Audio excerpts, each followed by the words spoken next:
There's a big debate playing out right now in the United Kingdom, and it's a debate over whether or not to have vaccine passports.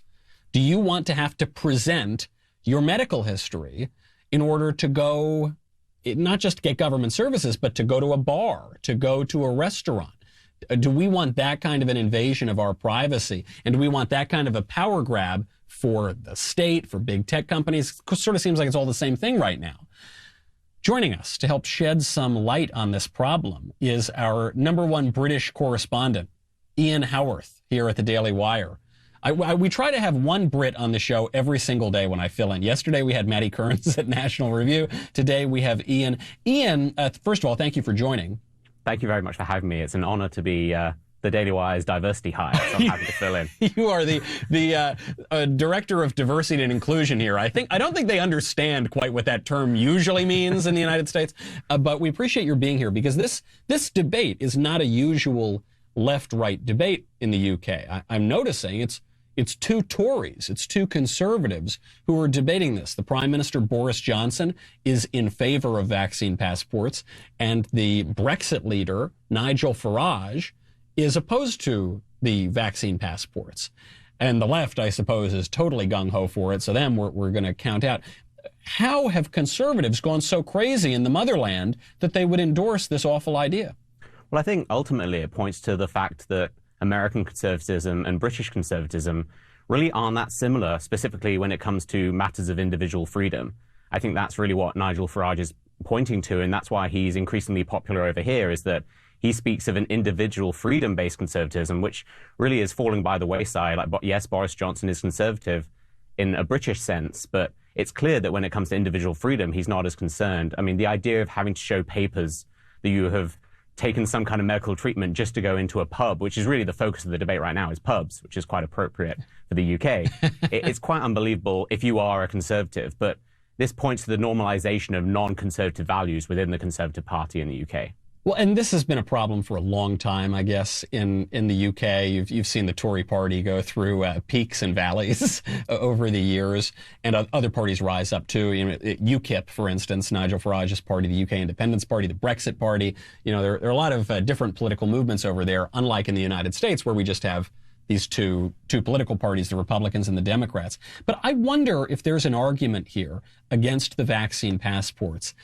Even if you don't totally buy into the politics of individual rights. I mean, I consider myself an American conservative, but I like a lot of aspects of the broader conservative tradition. Mm-hmm. My whole politics doesn't just come down to, you know, these are my rights, darn it, and if you try to take them, I'm going to shoot you off my lawn. I might do that too, but I like the politics of tradition.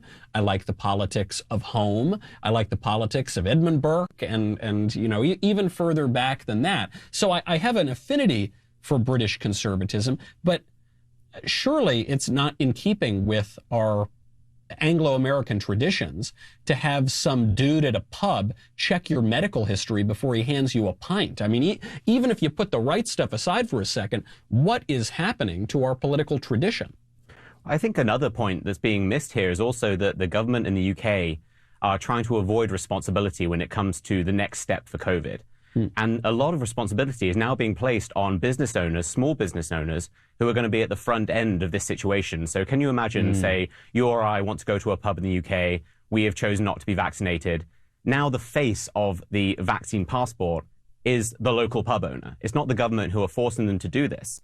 And so I think that's also a really dangerous element that's being ignored, is that setting aside the individual freedom aspect, setting aside the fact that maybe we don't want the government having full access to voluntary and very, very new medical treatments, we are making small business owners, yet again, take the brunt of this pandemic. Not only have they been really, really treated quite terribly by a lot of the policies put in place, but now they are dealing with the front end of vaccines too. I think that's what worries me more than really anything else. Right. It's a sort of passing the buck. I mean, we see this in the United States with the border issue, which is the government completely fails to enforce the law.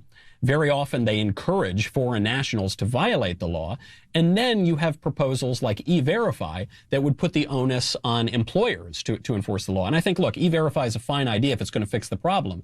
But we shouldn't let these politicians get away with it and pass their responsibilities on to private business owners. Absolutely. I mean, it's just, again, private business owners just want to get back to work, and making them the divide between people just wanting to get along. I think that's what the COVID debate really comes down to, is that we all need to coexist in a country where we view COVID differently. So, for example, you have been vocally anti-mask. I think I'm a little bit more pro-mask than certainly you, but a lot of people. I think most people are pro-mask, more pro-mask than I am. Most sentient human beings.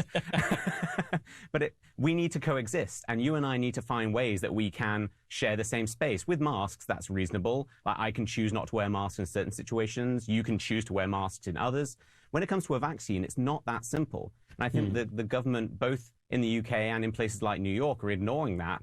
You are injecting yourself with a very new medical treatment that, yes, there have been a lot of studies in the short term, but it is not a conspiracy theory to decide not to take it for a variety of reasons. Yeah.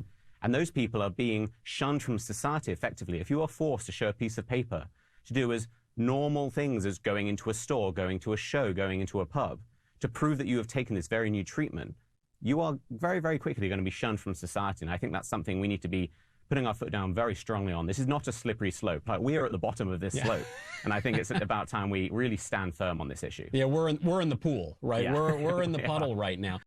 My argument against the masks from the beginning was more an argument. It was not a scientific argument. What do I know about the science? And all these scientists are disagreeing about it, and Dr. Fauci is disagreeing with himself about it.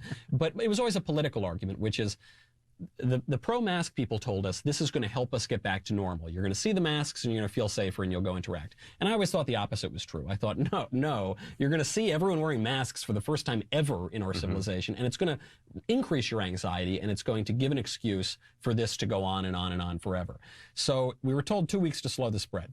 That was, what was that, like 27 years ago now? We were told 2 weeks to slow the spread, then it was 2 months, then it was flatten the curve, then it was find a cure, then it was get the cure to everybody, then it was there's going to be variants, so you're going to have to wait another year now, some people are telling us. The UK is really aggressive about this sort of thing. The US is moving in that direction too. We've only got about a minute left, but using your political prognostication skills here, what kind of a timeline are we looking at, and how can we avoid the eternal lockdown? Well, I think the real center to this is admitting that we don't know things.